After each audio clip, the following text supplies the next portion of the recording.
All right. We don't have a ton of time. We didn't have class last week, so I kind of want to just jump into it. A couple things I want to talk about. One is communication. I need to be able to communicate with you guys somehow. So I've been posting stuff on Canvas. I don't know if you all get this stuff on Canvas. Is that a terrible way to communicate? Good way? Is there a better way? So who says Canvas is a good way to communicate? Raise your hand. Canvas is good. So you get notifications or emails on that? Okay. Well, you sent me like a message on Folio Tech, and I can't directly reply to that, so I had to send you a separate email. Okay, that's good to know too. So Folio Tech, I kind of have I'm in a bit of a battle because Folio Tech really isn't a course management system. I was hoping to integrate it with Canvas, and the university wouldn't let me do it. So I'm kind of working two angles, which is a bit, I'm trying to figure it out as I go. So it's a bit of a headache for me. So what I was trying to do was I gave you feedback through Folio Tech, and it sent you an email, but then you'd have to go into Canvas and reply to me that way, which is fine. Kind of sucks for you though, because you have to go find my email and do that. All right, so that's good to know. So I'll use Canvas I'll make announcements in Canvas. I'll email you guys through Canvas. If you need to get in touch with me, send me an email through Canvas, and that way that's the best way to track it. That's good. Let me cover Folio Tech real quick because I don't think that first class, we didn't have enough time to really jump into it. So I'm just going to cover it again so you understand what's going on. And then I want to talk about our assignments in general. All right, so this is our class. This is what I see in Folio Tech when I log in. When you guys are in the platform, you see this tile, and you probably see this tile too. So you'll come in, and this is where all your assignments are. So in order for me to see the work you do, this is what I need you to do for everything but the identity page. So for online introduction, you click on that. Hey, Erica, right? Yes. Cramon, welcome. Is it Craman? Yeah. Cramon. Craman, like Damon, but with a CR. So Max. All right, so you come in here, and for draft one, you'll post it here. And when you're done, you hit the submit button in the top right. Draft two, you post it right here. When you're done, you hit the submit button. And for the final, you'd post it here, and you hit the submit. You can submit it as many times as you want. I'll see the date and time, so if you submit one and you're like, really want to tweak it, feel free to tweak it and change it. I'm not going to hold you to it. I just want to see them so I have some information. So that is the online introduction. They all pretty much the same. The elevator pitch, same idea. There's 3 spots. So in this case though, I figured you might want to put a document in. Yeah. I think just realizing this now, but for my online introduction, that's the part on the ID page, right? Right. I think I put in the first draft, but I didn't put it in the the second draft didn't put in the actual thing. Yeah, totally. A number of people did that. Okay. They put it on the identity page instead of putting it here. If you could put it in both places, that would be great, because if you do it here, we'll see the differences, right? If you just update your identity page all the time, I'm not going to see the document change over time. Yeah. I didn't know that was where we were supposed to do it. Oh, yeah. I was just putting in the files section. Yeah, you are not the only person. Okay. That's why I'm covering it. And we really didn't go over this in the last 30 seconds of class, on the first day of class. So that's why I wanted to cover it. I'm not counting this against anybody at this point in time. Drafts are only worth 10 points. And there's 4,800 points in the class total, so it's not that big of a deal. Because we didn't have class these first 2 times, I'm just going to give everybody points on their drafts. But I can't help you out and make your draft any better unless I get feedback from you, right? Or unless I get that draft and I know where it is. So go into Folio Tech, go to the assignments. So for the resume, for example, you're going to come in and you have draft 1, draft 2, draft 3, just submit each time. And when I'm in the platform, this is what I see.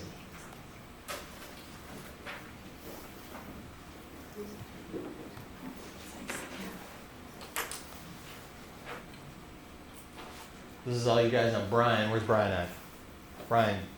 Brian was able to submit twice, so he did it correctly. So I have his online intro, elevator pitch, and resume. He submitted twice for each of those items. Props, Brian. Props. So you can see how on my side what I'm seeing. So I'll start to see that for you guys when you submit each one of those drafts. Does that make sense? What other questions do you have about this? Yeah.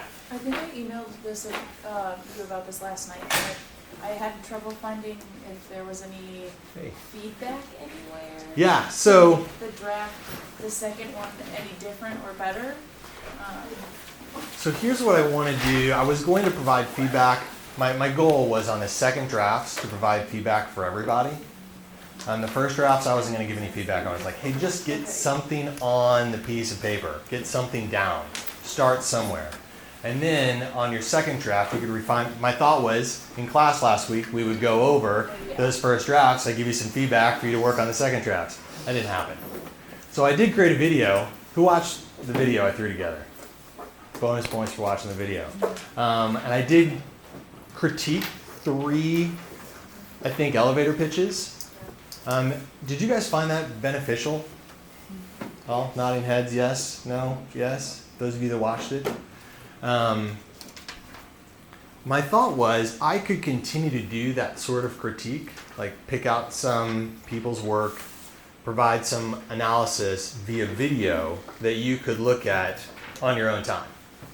And that might give you some extra insights of what you could change and tweak to either your elevator pitch, online introduction, what have you.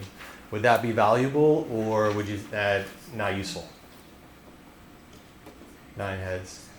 See some. I got a good nodding head back there. That's good. Everybody else, what do you think? Useful? Thumbs up? Okay. I feel like it's depending on if it's paired with individual feedback as well. Right. No, I think what I do is just general feedback. Okay. So it would be more a holistic look at the assignment. Okay. And saying, for example, when I looked at Max, I looked at yours. I evaluated that online. How was that for you, the feedback that I gave? It was good. It was good? Yeah. Did anybody else listen to the feedback I gave on Max's elevator pitch? What did you think, Chris? Did you think that was beneficial for you to hear that feedback on his? Or you're like, man, I wish I would have gotten that feedback on mine? No, I thought it was good. I thought it was, I don't know, I thought that feedback was interesting because it kind of changed how you viewed it when you got to the end. Yeah, right.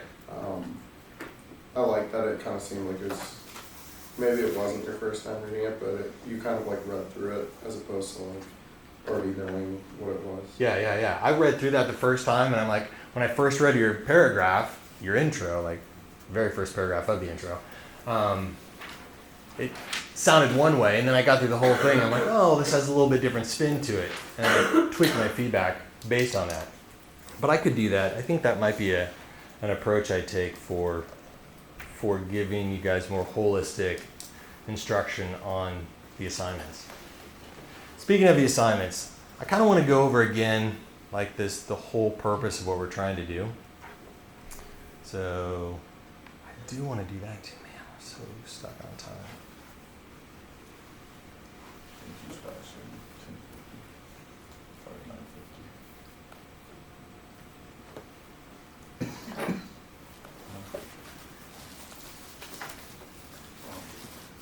Okay, we'll get to that in a second. So there are really 4 or 5 major things that I want you guys to accomplish by the end of the class. All right? We have an elevator pitch. What's an elevator pitch?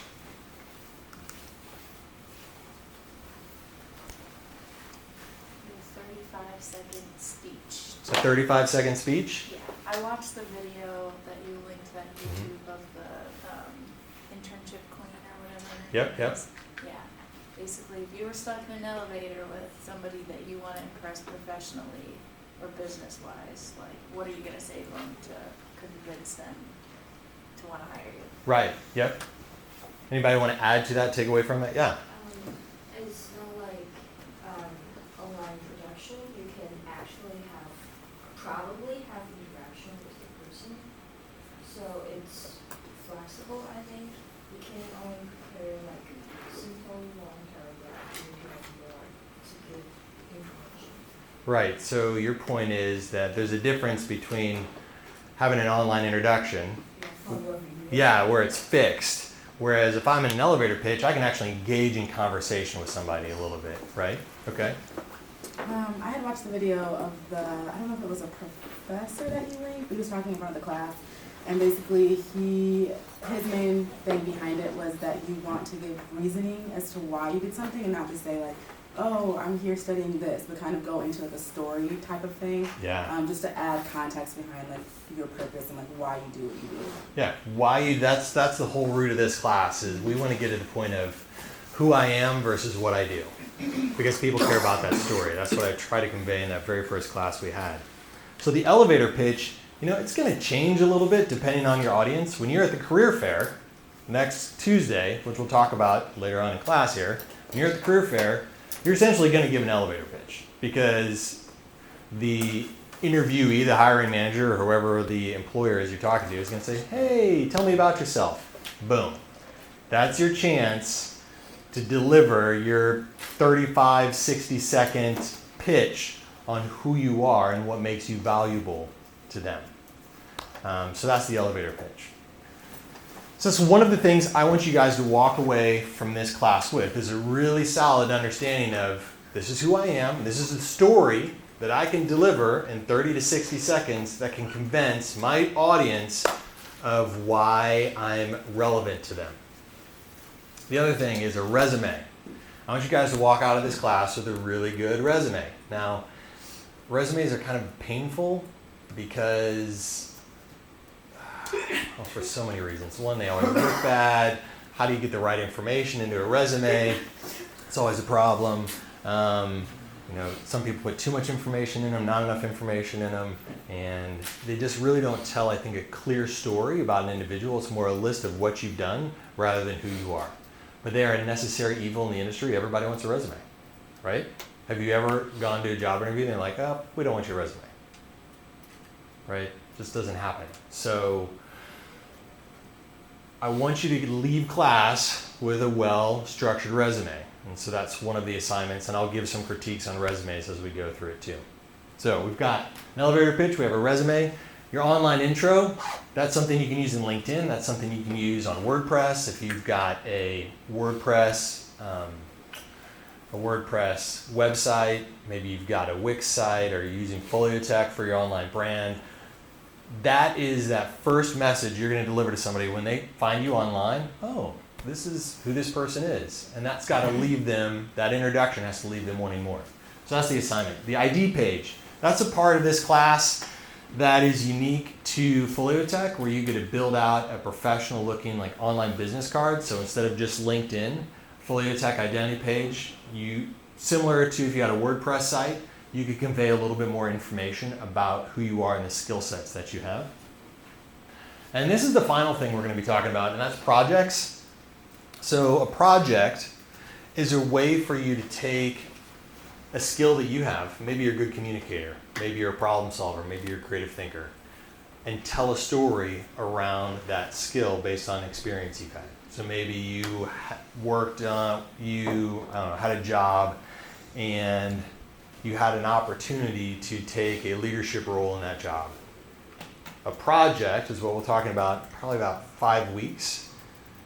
We'll work on structuring the narrative around how you can tell your story around that leadership skill. Like, hey, I developed leadership in this position, and this is how I want to tell that story in a way that's interesting. All right. So before we go on and talk about personal brand and blah, blah, blah, and lecture and all that, I thought we'd do a little activity. So here's what I want to do, because I want to get to know everybody a little bit, and everybody gets to know each other a little bit. So we're going to go around the room. You're going to stand up, give me your name, and from those three questions, you get to pick one to answer. Okay? So when you meet someone for the first time, what one thing do you want them to believe about you when they walk away? What is something you believe makes you interesting? Or what is something you believe makes you valuable? All right. Chris, you get to go first. Alright. So I'm Chris, and Full name. Oh, sorry. I'm Chris Voss, and something I think makes me valuable is I'm very hardworking. Hardworking. Awesome. Mm-hmm. My name is Mackenzie Jester, and something that makes me valuable is I'm really good at making relationships with people and making them able to trust me. Oh, nice. Trustworthy person. Sweet. Or making them trust you, maybe. You're right, maybe. Okay, cool. Hi, I'm Abby Rourke. Something that makes me valuable is my education. Your education, okay. Hi, I'm Katie Laughlin. Something that really makes me valuable. I'm definitely like a leader, like being a leader. Being a leader, okay. Hi, my name is Bradley Smith. One thing I hope someone thinks about me the first time they meet me is that I'm like coachable and able to like work in a team environment. Awesome. Thanks, Brad. Hello, everybody. My name is Denasia Phillips.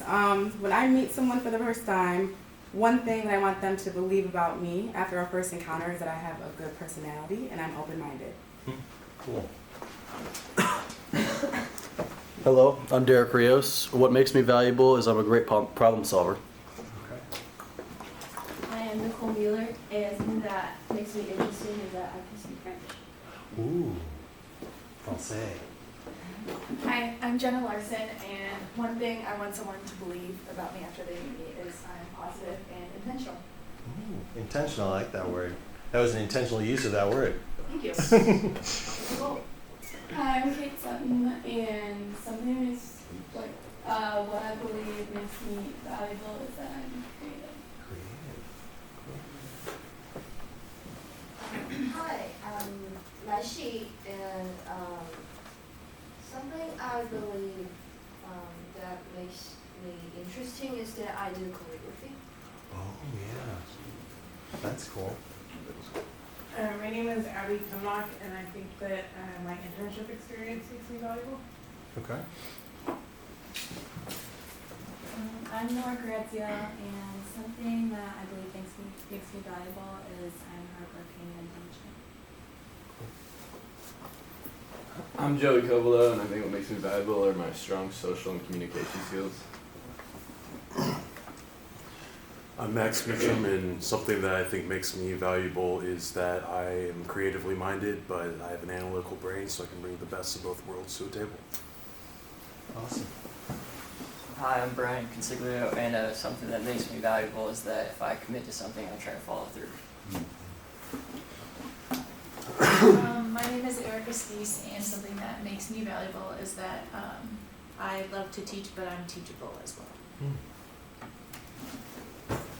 My name is Kramer Mays, and something that makes me valuable is that I have a very comforting and nurturing spirit, and I'm very empathetic to my friends. Cool. Hey, I'm Todd Merlati. Something that makes me valuable is I have strong organizational skills. Super. Hello, I'm Tate Mitchell. Something that makes me valuable is my passion and loyalty.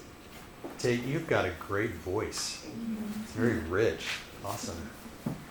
Hi, I'm Erica Jones, and something that makes me valuable is I like going the extra mile for people, especially within a team setting. Mm-hmm. Yeah. So that's really interesting. Some of you are like, yeah, I am this, and I could tell by your demeanor that you own it. That it is a part of you. Others of you are like, I think I'm this.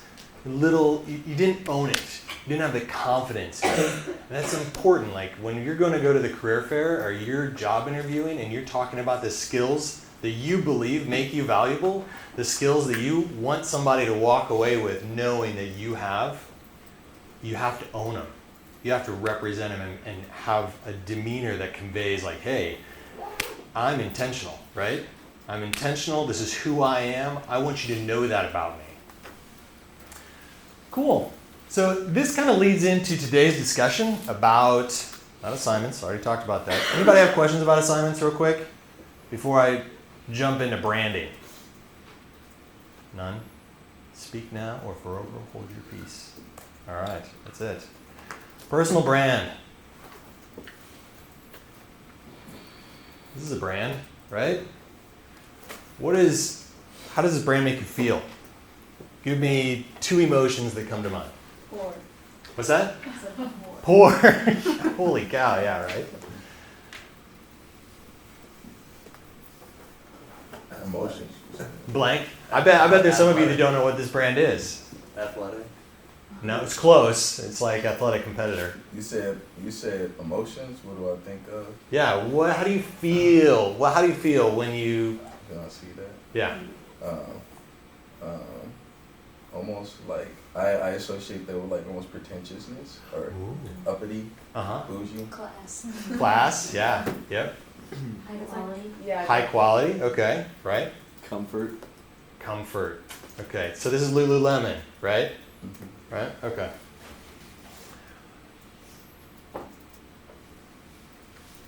Same idea. How do you feel when you see this brand? How do you feel? Power. Power. Interesting. Innovation. Innovation. Yeah, just shout them out. Professional. What's that? Professional. Professional. Innovation. Simplistic. Simplistic. Yeah. Funny.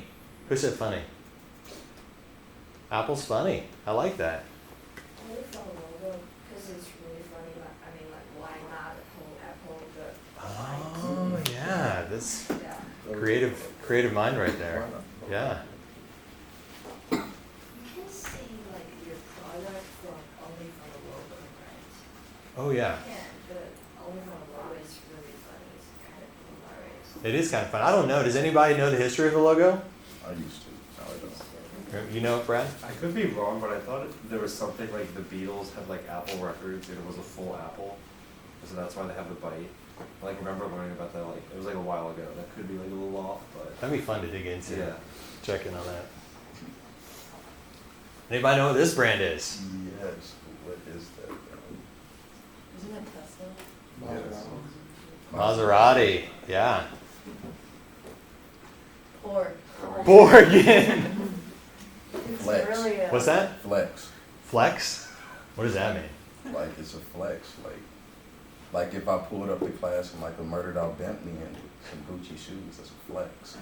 See, that is a word I do not know. I don't know. It works though.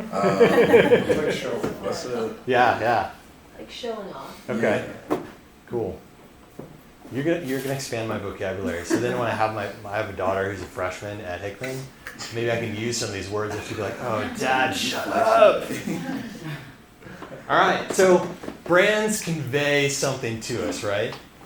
They can impact us emotionally. They can impact us intellectually, and they can even impact us physically, right? Depending upon how powerful that brand association is with you. Who's this dude? No, don't tell me who he is. Don't tell me who he is. What do you think of when you see this guy? What?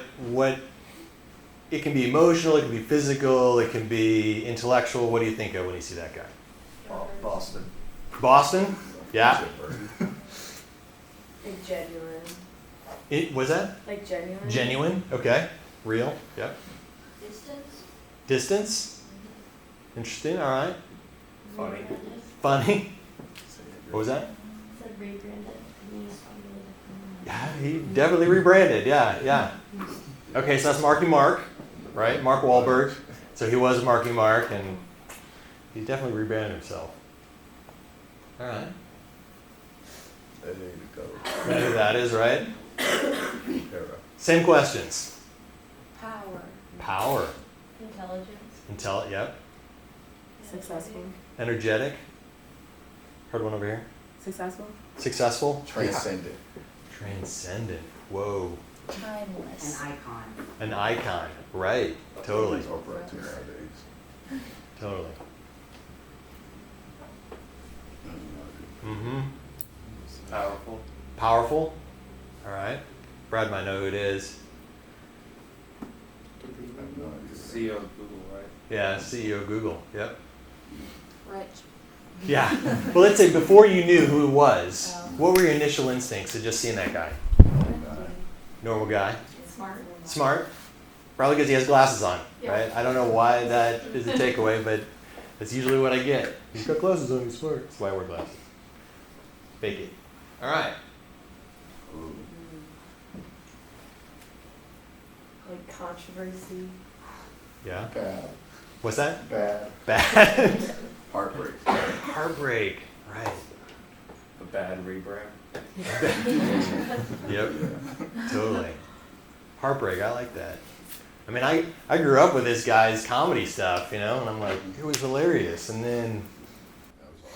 then his true colors come out, right? We stop recording. You getting it for me? Yeah. Thanks, man. How about that guy? Arrogance. Arrogance, disappointment, Let down. letdown, cheater. But if I asked you this 10 years ago, you'd probably have a different opinion. Martyr. Martyr. Mm-hmm. So this is Lance Armstrong.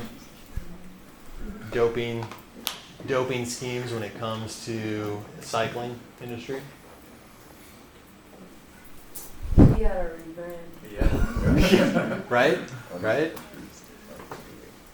Threw off the orange. What is so? Yeah. OG. Yeah. I do know OG. My kids throw that one around. All right. How about this one? Does anybody know who that is? Looks like you own some chocolate. It's James Gunn. Probably still doesn't ring a bell. No. It does. I just blanked. Right. So James Gunn, director of Guardians of the Galaxy. Mm. You know that movie? Does that sound familiar? It's one of the Marvel movies. James Gunn evidently tweeted in 2011 a bunch of really, really bad tweets. 2011. And he lost his job. Today. I mean, like last year he lost his job. Your brand matters. So all those people we looked at, you know, Martha Stewart. I think what Martha Stewart's been able to do after what she did is pretty impressive because she rebranded herself. But you look at Bill Cosby, you look at Lance Armstrong. Personal brand is who you are. And sometimes you can fake it, but inevitably who you are comes out in the end, like Lance and Bill. But you look at Oprah. I mean, if she's faking it, then she's phenomenally good at faking it because her brand is so strong and what she represents and what she's done is pretty phenomenal. So the history of branding is a little bit interesting. I think this is, so I like this photo, right? So branding started, you probably have classes that you guys have talked about this, but it started, 2700 BC in Egypt. That's where they trace it back to. But it's the idea of, I have an image, right? I have an image, so I make something that represents me, and I mark something else with my image. So when other people see that thing, it is it's representative of me, right? So when we talk about branding, you're putting something out that represents who you are, like deep down, not just on the surface, but who you are as a person. So Tim O'Brien, I think I might have a video in there. I probably don't. Tim O'Brien talks about personal brand. He's a branding coach in California. And this is his definition. Man, we're gonna have to fly. So a personal identity, so a personal brand is this. It's an identity that stimulates a meaningful emotional response in your target audience about the values and qualities of which you stand. Let's break this down a little bit. Meaningful emotional response. So your personal brand. When we looked at those individuals and even those companies, do you think they are aware of what kind of response they want people to have to them? Yeah. Yeah, they're totally aware of it, aren't they? And they're intentional about what they're doing, right? Do you think in their mind they've got a target audience of some kind? You know what I mean by target audience? Yeah. Somebody I want to, I'm like, I want them to feel this certain way with my brand. Now here's the big one. Values and qualities for which you stand. So when we look at, like a Lululemon or an Apple, and when you look at a Mark Wahlberg and, Sundar Pichai, who is the Google CEO, they want to represent certain values and certain qualities by who they are. They want to live a life that represents those. So your brand, what you do day in and day out, is impacting those around you. What you do is going to stimulate some type of meaningful emotional response in an audience for what you stand for. It's going to happen. So, to make that a little simpler, when you're not around and people see your name, or they see an image of you, it's what they feel, it's what they think, it's what they say or do when they come across you. Now, this is a little uncomfortable, right? Because, man, I've done some stuff. I don't know what people are going to think about me. People are all judgy. Everybody's going to look at me differently because they have different life experiences, so they're going to interpret, my actions differently. But that doesn't change the fact that you still have a personal brand. Everybody has a personal brand. It's not just an Oprah that has a personal brand. It's just not a Mark Wahlberg that has a personal brand. We all have one.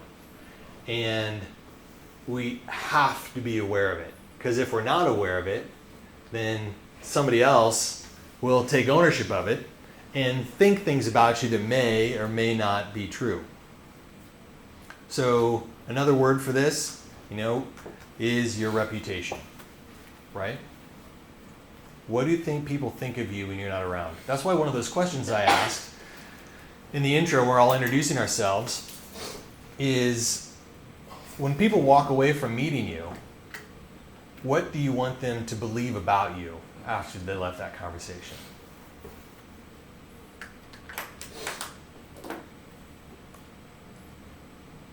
All right, what do you think you need to consider with your brand? Do you have a personal brand? What do you need to be aware of? Yeah. Like how it fits into your career or plan for the future. Certainly, big picture, how does your brand fit into what you want to do with your life? Okay. Yeah. I would say just making sure that it's truly you and that it's genuine, because it's very easy to see through someone's brand, like someone that they're trying to be, but that's actually not them, and they're actually not really interested in who they portray themselves to be. It's very true. You look at a Bill Cosby, right? His brand, he was trying to portray himself to be one thing, but in his life he was doing something else, and eventually it came out, right? Now with him, he hid it for a long time. But with us, if we're living a life that is different than what we say we are, I'm a real honest person. But when I'm talking to people, I'm always throwing out little lies all the time, then people are going to pick up on that and realize, well, your brand is really you're a liar, not that you are a real honest person. Yeah, Erica. Who your target audience is. What's that? Who your target audience is. Yeah, who your target audience is, for sure. Something you need to consider. What else do you need to consider with your personal brand? Like staying with the times. Staying with the times? Like your brand can become antiquated and might not be seen as positive as it was in the past years. Yeah, so maybe your brand needs to be able to span time, right? Rather than the root and the core of your brand being something that is a fad, the root and core of your brand should be representative of a value, right? So instead of saying, I don't know what's cool these days, but whatever fad You create a brand around that fad versus creating a brand around integrity, intentionality. What was another word somebody used about being genuine? You know, though that's a brand that spans time, right? So when you're talking about your personal brand, you want a brand that represents a core value, an essential skill of who you are, rather than just something that's relevant today. So here's some things you have to think about with your brand. You got to think about all this. What you say, what you write, what you wear, what you do, all of this ultimately is your brand. And it kind of is, I know this can kind of sound deep, kind of philosophical, right? Because we're talking about who you are as an individual, but that's what is out there representing you, is the decisions you make on a day-to-day basis. So you have to think about it. All right.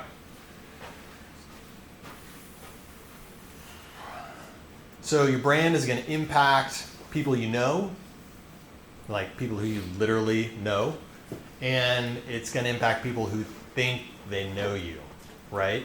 If they just see an image of you or follow you, I don't know, on Instagram or whatever, and they see some clip of something, then they're going to think they know you, and they're going to interpret the information you've given them into them knowing your brand. So you have to control it. If you don't control your brand, someone else is going to control your brand for you.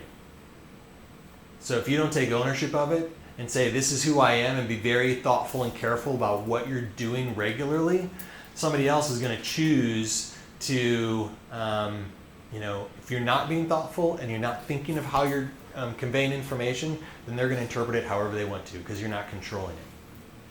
And that could negatively impact you. I'm trying to fly through some stuff because I still want to talk about career fair too, and we have 10 minutes. So why does this matter? Well, it's going to affect your network, your social network, your professional network. So that affects what you're able to accomplish, and it's going to affect how much money you can make long term. I just heard a statistic. The first 10 years of your professional career determine 2/3 of the value you'll be able to have financially throughout your career. So you get your most financial gains in the first 10 years of your career than you do in your entire 40 years of career. Because you think about the exponential growth that could have. So your brand really matters. And in order to have a good personal brand, you have to be self-aware. And it's kind of hard to be self-aware, it can be uncomfortable. The process of being self-aware. So here's some ideas of how you can become more self-aware. So you need to ask yourself some questions. What do you love doing? What are you passionate about? What drives you? What are some of your strongest attributes? Are you creative? Are you a problem solver? Are you a great verbal communicator? And what sets you apart? What makes you different than the other person? So when people look at you, they're like, oh man, that person brings these unique set of skills to the table that I don't have, and those add value to our team. So ask some other people some questions. So what are some negative things? You go to some friends, some people you know really well, family members, and say, hey, what are some negative things about me? And be really honest. And you'll have to be prepared for that feedback. And you have to set them up so you're not going to blow up, right? Be like, hey, I'm in class, I'm trying to figure out what my brand is. I want you to give me some honest feedback. I'm not going to get mad at you. I'm not going to flip out. But tell me some negative things about me. That you've known me for my whole life, you've known me for 2 years, whatever, tell me some negative things about me. And then follow that up with, all right, that was cool, now I know the negative things. What are some positive things about me? Because this can help you better understand your strengths. And what are some things that, ask this person, what are some things you think I should change? What could I do differently that would make me a better person? So give me a better brand? And then I like this question. What's something that they see in you that they admire? Because that also points towards that strength. All right. That's that. Now let's talk about the career fair. So next Tuesday, we have 7 minutes. Next Tuesday is a career fair, right? Everybody know that. Stratcom Career Fair next Tuesday. It's a requirement for you to attend the career fair. It's part of your grade for this class. Some of you are like, I don't want to go to the career fair. But you're going to learn valuable things by engaging in conversations with potential employers. So you need to go, what do you need to have? What do you think you need to have in order to be effective at the career fair? What do you think you need to prepare? Positive attitude. Positive attitude, absolutely. If you don't have a positive attitude and you're in the career fair, like, I have to do this for a class. That's going to reflect poorly on you, and maybe long term could really have a negative impact on your brand, right? Let's talk about just preparation in general. You're going to need to have your resume. Now I know I haven't vetted everybody's resume, that's fine. The frustrating thing about teaching this class in this semester is the career fair happens so early, we don't have the opportunity to really go through everything. So you're kind of trial by fire, right? You're going to get out there and just do it. Have a resume. Research. Please look at the companies that are going to be attending the career fair. There's like, 50, I saw a list. It's really long. Pick 5 of them that you are going to intentionally visit and know a little bit of information about each one of those companies. Because they might ask you, hey, why are you visiting my booth? And you can be like, oh, I picked you out because of blah, blah, blah. I was at a career fair a couple years ago. This kid comes up to me, I'm like, hey, so why are you visiting our table? He's like, oh yeah, I saw your company, I did some research on it, I was really interested in what you guys are doing. I'm like, oh, well tell me something about the company. Nothing. He totally lied. I looked at him like, bro, you just lied to me. You just made that up. He's like, yeah, I did. Don't lie. So do your research. Know where the career fair is. There's even a map that shows what school, not school, but what company is going to be where. So do your research ahead of time. Take a little journal and notebook so you can take notes. All right, big day. I want you to pick out 5 people. Make sure you hit up 5 recruiters. You need to show up on time. If you have a resume, don't just leave it on the table. Don't just be like, hey, thanks, here's my resume, I gotta go, and move on. When I have somebody that lays a resume on my table, I'm like, shh, boom. If you don't have the time for me, then I don't have the time for you. I know that sounds harsh, but that's the reality. Employers are looking for reasons to exclude you, not include you, because so many people want a job. Collect business cards. So if you're at a table and you're interacting with somebody, get a business card from them. Take that business card and you can use it. Start to build out that social network or that professional network. If you're waiting in line, like oftentimes there'll be like 3 or 4 people in front of you. You want to talk to this recruiter, and don't just have your phone out and be surfing whatever. Listen to the conversations that are happening in front of you, because you're going to learn from those conversations of what you might want to share when it's your turn to have that conversation with a recruiter. Be super sensitive to these recruiters too, because they're asking the same questions over and over and over and over again, and they're hearing a lot of the same information. So that's why when we talk about telling your story, getting that elevator pitch down, you want to stand out. All right, basics. Please smell good. I know you think that's stupid. That's a deal. Like when people come up to the career fair and they have like really rancid breath and you're trying to have a conversation with them, it's pretty brutal. So pack some mints. Don't chew gum because that can look a little trashy. Pack some mints. And remember, you're being evaluated on everything. Everything you do matters. I was talking to somebody the other day. He was referencing his time at the career fair. And he said, he was asking this company, he was talking to the hiring manager, and he's like, hey, tell me about your loan reimbursement program. Like if I want to go back to school and I hear you have this great program where you'll pay for my grad school if I continue to work for your company. Well, that employer interpreted that as, oh, you're not looking to bring me value, you're looking to pull value from me. So I'm a company, all you care about is how I can provide you with money so you can go back to school and learn some more. That looked poorly on him because of how he framed it. Now he could have framed it differently so it wouldn't look poorly, but you have to be thinking about everything you say. Dress appropriately. Don't come in a t-shirt and shorts. Make sure you look, dress the nines. Look really good. Guys, iron your shirts. Don't come with like wrinkles all over the place. I've interviewed people that are all wrinkly and I'm like, come on, dress right. Body language. Raymond said it earlier. You gotta have a positive attitude. So don't be slouching. Shoulders back, stand up, have confidence. You're gonna have to shake somebody's hand.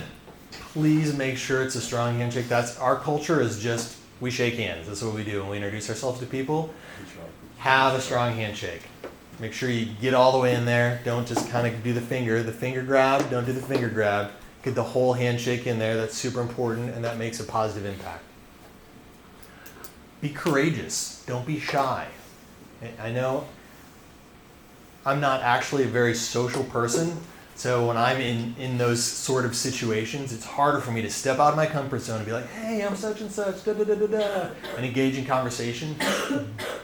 Step out of your comfort zone. It'll be a little awkward, but it's going to make a difference. Have confidence, purpose, enthusiasm. Just be joyful. People really respond well to that joyful, positive attitude. Finally, be thoughtful. Don't lie. Like I just told you that story. Please don't lie. Don't make up stuff about yourself. Just be authentic. People want that. Ask them questions. Don't ask questions, though, that you can look up the answer to online very easily. So don't go and be like, hey, what jobs do you have available? Don't ask them that question. If this is a recruiter that you've pinpointed as one you want to go see, make sure you know what jobs are available. Because I'm going to be like, well, I have all that information online. Why don't you look at it? Show appreciation and respect the swag. Like if they have a bucket of candy and mints there, don't grab a whole handful of it and shove them in your pocket. Reminds me of ever see that movie? Napoleon Dynamite. Did you guys ever see that movie? Yeah. He's like, can I have your tots? That's what I think of. I want your tots, man. So don't be taking everybody's tots. Just if they have swag on the table, be respectful and maybe take one thing. Just don't, hey, can I have that? Oh, and that, and that. After the career fair. If this is somebody you really want to pursue an internship with or a job, handwritten note, man, makes all the difference in the world. If you have an address and a name and a place that you can send that, write them a little note. Hey, thanks for taking the time and coming out to our career fair. Really appreciated getting a chance to talk to you. If you can't do a handwritten note, shoot them an email. If they've asked for work samples, make sure you follow up with anything they've asked for. So that's it. Next Tuesday, career fair. You have an assignment around the career fair. I do want you to visit 5 recruiters. There's some reflection questions in there for you to think about that experience at the career fair. I'm going to try to be there. I'm going to try to video some of the recruiters, get some information from them. So if you want to swing by and see me and say what's up, love to chat with you. If you guys have any questions from me, please text me, call me, email me. I don't care. I want to engage with you guys to help you become better. Yeah. So we can go anytime. Yeah, the career fair is like from 9 to 4, I think. So anytime during the day you guys can go. 9 to 4.